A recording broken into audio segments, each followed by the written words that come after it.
let me also indicate that God the Father, God the Son, God the Holy Spirit all participated in the literal creation of this world. Halo everyone, di dalam video ini kita mau buktikan apakah yang dibilang Ted Wilson, President of General Conference of Seventh-day Adventists, bahwa yang menciptakan bumi ini adalah God the Father, God the Son, dan God the Holy Spirit. Segala hal itu harus diuji. Kita nggak bisa main terima saja siapapun yang mengatakannya, kecuali kita bisa membuktikannya berdasarkan the law and testimony, Yesaya 8 ayat 20. Apakah yang dibilang ini sesuai dengan firman Tuhan? Di 1 Tesalonika 5 dikatakan, ujilah segala sesuatu, dan peganglah erat-erat yang baik atau yang benar. Jadi kita akan uji pernyataan ini, apakah ini ajaran yang keluarnya dari mulut Bapa. Di Wahyu 14 ayat 7 dikatakan, worship God yang menciptakan heaven, earth, the sea, and the fountains of waters. Jadi kita perlu untuk mengenal siapa God yang menciptakan ini, sehingga kita enggak menyembah yang bukan God, yang tidak menciptakan heaven, earth, the sea, and the fountains of waters. Jadi mari kita belajar siapa God ini yang menciptakan segala-galanya, dan dialah yang kita sembah. Di Maliaki 2 ayat 10, di sini dikatakan, bukankah ada satu God yang menciptakan kita? Di sini nggak dibilang, bukankah ada satu God, the Father, the Son, dengan the Holy Ghost? Bukan. Di Markus 12 ayat 32 dikatakan, seorang scribe waktu bicara kepada Tuhan Yesus, dia bilang bahwa ada satu God dan tiada lain selain dia. Roma 3 ayat 30 dikatakan, kita melihat bahwa ada satu God di mana kita semua dibenarkan melalui iman.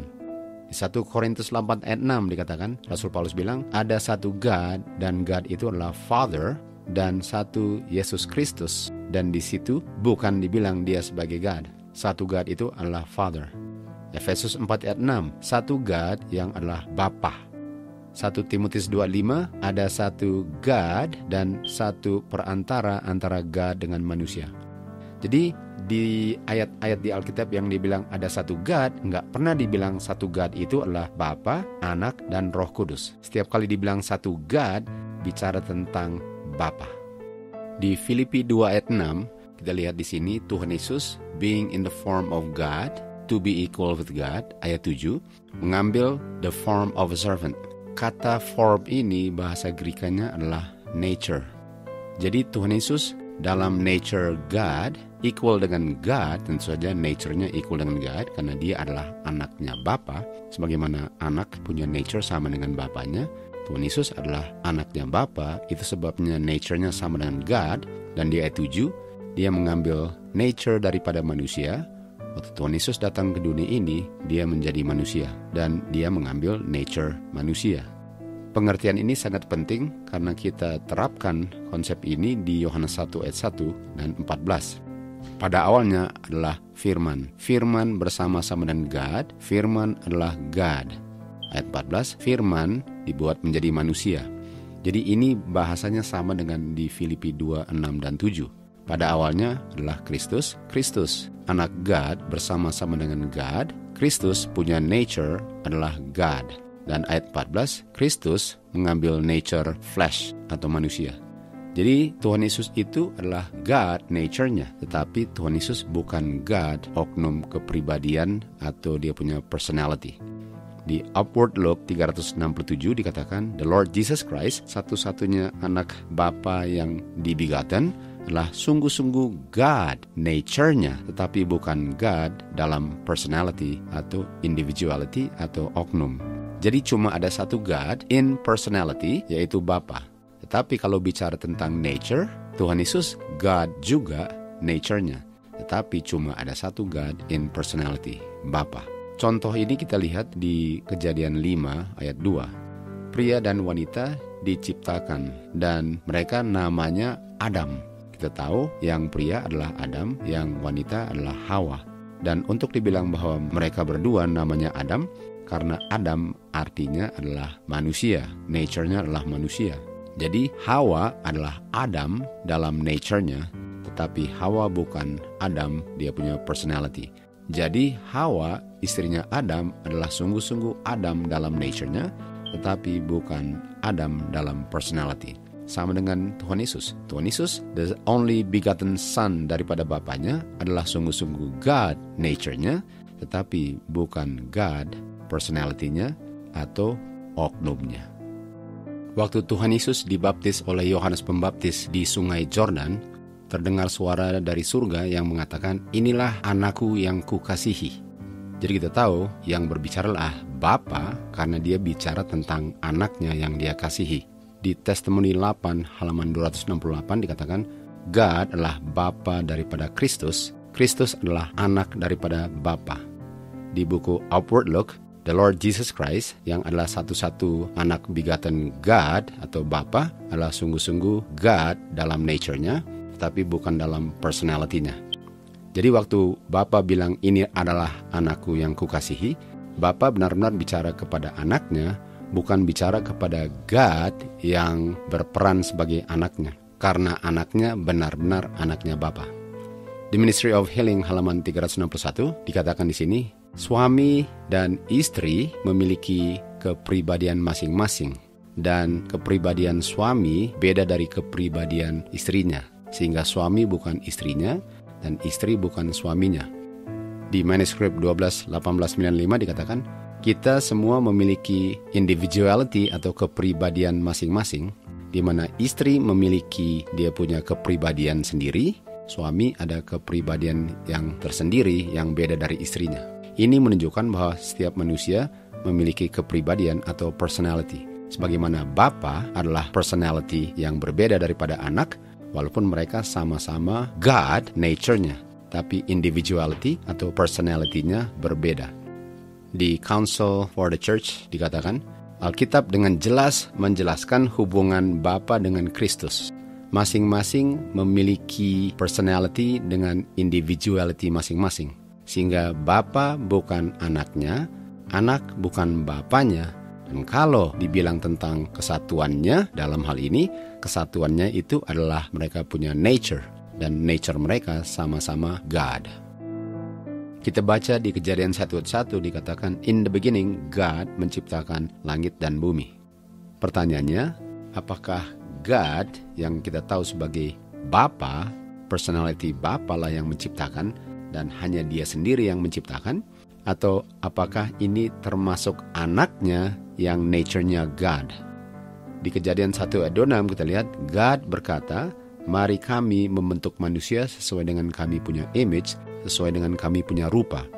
Artinya God berbicara kepada oknum yang lain selain dirinya untuk membentuk manusia sesuai dengan image-nya mereka. Kita tahu image-nya Bapa ada di anak karena anak adalah nature Bapanya. Di Early Writings halaman 145 paragraf pertama dikatakan, waktu God atau Bapa berkata kepada anaknya, mari kami bentuk manusia sesuai dengan kami punya image, setan sangat cemburu terhadap Tuhan Yesus. Setan ingin untuk dikonsultasi mengenai pembentukan manusia ini. Dan karena dia tidak dikonsultasi mengenai pembentukan manusia, dia dipenuhi dengan kecemburuan dan rasa benci. Dia ingin menerima kehormatan yang tertinggi di surga next to God. Artinya, waktu Bapa bilang kepada anak, mari kami bentuk manusia, ini enggak mengatakan bahwa Bapa bilang kepada anak dan Roh Kudus, mari kami ciptakan. Bapa hanya bilang kepada anaknya dan oknum ketiganya adalah setan. Jadi enggak ada oknum ketiga yang namanya Roh Kudus. Kalau ada oknum ketiga yang di surga, itu adalah setan yang cemburu karena dia tidak diundang untuk menciptakan atau membentuk manusia sesuai dengan image daripada God, Bapa, dan anaknya. Di Testimoni 8 kita sudah baca tadi, God adalah Bapa daripada Kristus dan Kristus adalah anak daripada God. Dan kepada Kristus diberikan posisi yang tinggi. Dia dibuat menjadi sama dengan Bapanya. Semua counsel daripada Bapa terbuka kepada anaknya, termasuk counsel untuk menciptakan manusia. Jadi hanya ada dua oknum yang menciptakan, bukan ada tiga. Bukan God the Father, God the Son, dengan God the Holy Spirit, tapi dua oknum yang sama-sama God nature-nya, dan oknum ketiga yang ada di situ, yang cemburu karena dia tidak bisa menciptakan, Dia adalah makhluk yang diciptakan, dia adalah Lucifer yang menjadi setan. Di Spirit of Prophecy volume 1 dikatakan setelah bumi diciptakan dan binatang-binatang diciptakan di bumi ini, Bapa dan Anak menjalankan yang mereka sudah rencanakan. Lalu Bapa bilang kepada anaknya, mari kami membentuk manusia sesuai dengan kami punya image. Ini sesuai dengan Kejadian 1 ayat 26, waktu God bilang kepada anaknya, mari kami menciptakan atau membentuk manusia sesuai dengan kami punya image. Nah, kata God ini di Kejadian 1 ayat 1, bahasa Ibraninya adalah Elohim. Dan Elohim itu adalah jamak. Dan pengertian ini diambil banyak orang, seakan-akan God itu terdiri dari 3. God the Father, God the Son, dengan God the Holy Spirit. Kenyataannya God itu singular atau tunggal. Jadi title di Kejadian 1 ayat 26, title God ini berlaku kepada hanya Bapa, bukan kepada anak. Bapalah yang berbicara kepada anaknya di Kejadian 1 ayat 26. Bapa tidak berbicara kepada God the Son dengan God the Holy Spirit. Bapa berbicara kepada anaknya, the Son of God, bukan God the Son. Bapa dan anaklah yang menjalankan rencana mereka waktu mau membentuk manusia sesuai dengan mereka punya image. Tidak ada satu ayat pun di Alkitab di mana title God ini berlaku untuk 3 oknum, Bapa, Anak, dan Roh Kudus. Ini hanya berlaku untuk Bapa. Kalau nature itu berlaku untuk Bapa dan Anak. Tapi kalau title God ini hanya berlaku untuk Bapa, tiada lain. Di Efesus 3 ayat 9 dikatakan God yang adalah Bapa yang menciptakan segala-galanya melalui Yesus Kristus. Kolose 1 ayat 15 dikatakan Tuhan Yesus yang adalah image daripada God yang invisible adalah firstborn dari semua yang diciptakan. Nah, ini nggak bilang bahwa Tuhan Yesus adalah yang pertama diciptakan. Tuhan Yesus adalah firstborn. Firstborn artinya yang pertama lahir. Jadi Tuhan Yesus nggak diciptakan. Tuhan Yesus keluar dari Bapa, dan kata keluar itu sama dengan kata lahir.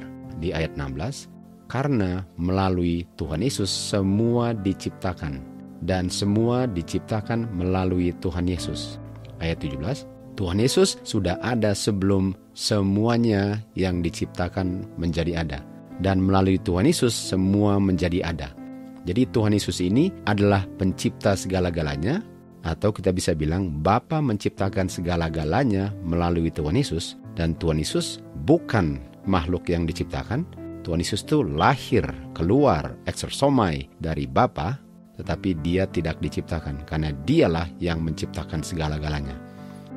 Di Signs of the Times katakan, karena Bapa sangat mencintai orang-orang berdosa di dunia, sehingga dia memberikan satu-satunya anak yang dibegotten, bukan anak melalui penciptaan, sebagaimana malaikat diciptakan, bukan sebagai anak melalui adopsi, bagaimana orang-orang yang berdosa yang diampuni diadopsi, tetapi anak yang dibegotten di dalam express image daripada oknum Bapanya. Dan ini adalah kemuliaan daripada majesty dan glory, satu yang sama dengan Bapa dalam otoritas, dignity, dan kesempurnaan ilahi. Di dalam anak dipenuhi semua kuasa keilahian. Anak Bapa adalah pencipta segala-galanya, dia lahir dari Bapa, bukan oknum yang diciptakan. Jadi kesimpulannya, 1 Korintus 8 ayat 6, ada satu God, dan God itu adalah Father. Dan oleh Father lah semua menjadi ada. Dan ada satu Lord Jesus Christ, anaknya God the Father. Dan melalui anaknya Bapa lah semuanya menjadi ada. Bapa menciptakan melalui anak. Bukan Bapa dan Anak dan Roh Kudus yang tiga-tiganya God yang menciptakan. 1 Korintus 8 ayat 7, tetapi enggak semua orang memiliki pengetahuan ini. Bahwa ada satu God yang adalah Bapa dan satu anak God, Jesus Christ. Umat Tuhan dibinasakan karena tidak memiliki pengetahuan. Karena pengetahuan itu mereka telah tolak. Khususnya apa pengetahuan yang mereka tolak yang membuat mereka dibinasakan? Pengetahuan tentang God, the knowledge of God, tidak dimiliki umat Tuhan sehingga umat Tuhan dibinasakan. Apa lawannya dibinasakan? Kehidupan kekal. Di Yohanes 17 ayat 3, inilah kehidupan kekal, lawannya daripada dibinasakan. Kalau binasa itu tidak mengenal God, tentu saja kehidupan kekal lawannya binasa. Artinya, lawannya tidak mengenal God adalah mengenal God. Dan umat Tuhan yang memiliki kehidupan kekal adalah umat Tuhan yang mengenal, memiliki pengetahuan bahwa hanya ada satu true God, yaitu Bapa, dan satu Jesus Christ, anaknya. Bapa menciptakan melalui anaknya. Ini pengetahuan kehidupan kekal. Di Bible Echo November 12, 1894 dikatakan, pengetahuan tentang God adalah kehidupan kekal. Dan pengetahuan ini diterimanya hanya melalui anaknya Yesus Kristus. Yohanes 3 ayat 16 mengatakan, Bapa sangat mencintai orang berdosa di dunia, sehingga dia memberikan satu-satu anaknya yang dibegotten, agar barang siapa percaya di dalam anaknya, yang kita baca tadi di Bible Echo, melalui anaknya lah saya memperoleh pengetahuan kehidupan kekal ini. Jadi barang siapa percaya anaknya, tidak dibinasakan, tetapi memperoleh kehidupan yang kekal. Kehidupan kekal diperoleh dengan mengenal Bapa melalui anaknya. 1 Yohanes 4 ayat 9, bagaimana saya tahu kasih Bapa? Bagaimana saya bisa mengenal kasih Bapa? Bagaimana saya bisa memiliki pengetahuan tentang Bapa yang diungkapkan melalui anaknya? Dalam hal inilah diungkapkan kasih Bapa terhadap manusia. Bagaimana caranya? Karena Bapa telah mengirim satu-satu anak begotten, bukan diciptakan, bukan diadopsi, tetapi dibegotten ke dunia ini. Jadi dengan Bapa mengirim anaknya, itulah caranya Bapa mengungkapkan kasihnya kepada orang berdosa di dunia. Sehingga barang siapa percaya anaknya yang mengungkapkan kasih Bapa dan benar-benar Bapa, bukan berperan sebagai Bapa, memperoleh kehidupan kekal dan tidak perlu binasa, dan akan hidup selama-lamanya dengan Bapa dan anaknya sampai kekekalan. Terpujilah Bapa melalui anaknya untuk selama-lamanya.